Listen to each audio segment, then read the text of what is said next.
Taxi चालकांना जे महत्त्वाचं इंधन लागतं ते CNG स्वस्त होणार आहे आणि त्याच्यामुळे तुमचा जो प्रवास आहे तो प्रवास स्वस्त होऊ शकतो. टॅक्सीचे किंवा ओला, उबेर किंवा तत्सम कॅब चालक जे आहेत, त्या कॅब संस्था ज्या आहेत त्या तुमचे जे काही दर आहेत ते वाढवणार नाहीत असं तरी सध्याला दिसतंय.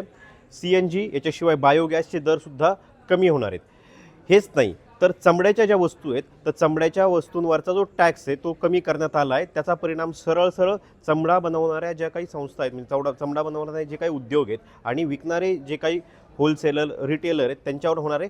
आणि त्याच्यामुळे चमड्याच्या वस्तू स्वस्त होतील, शूज जे काय आहेत ते स्वस्त होतील. मात्र जे लोकल जे बनवतात, लोकल उद्योजक आहेत त्यांच्यावर हा परिणाम होणार आहे. बाहेरून ज्या तुम्ही विकत घेतात चमड्याच्या वस्तू त्याच्यावर याचा फारसा काही परिणाम होताना दिसणार नाही आहे. कारण आयात ड्युटी जी लागते ती तर त्याच्यावर लागणारच आहे. मात्र लोकल लेवलला जे काही चमड्याचे उत्पादनं आहेत ती चमड्याचे उत्पादनं स्वस्त होणार आहेत. याच्याशिवाय मायक्रोवेव्ह ओव्हन जे आहेत ते स्वस्त होणार आहेत, बॅटरी ज्या आहेत त्या स्वस्त होणार आहेत, सोलार जे आहेत ते स्वस्त होणार आहे, क्रीडा साहित्य जे आहेत ते स्वस्त होणार आहेत.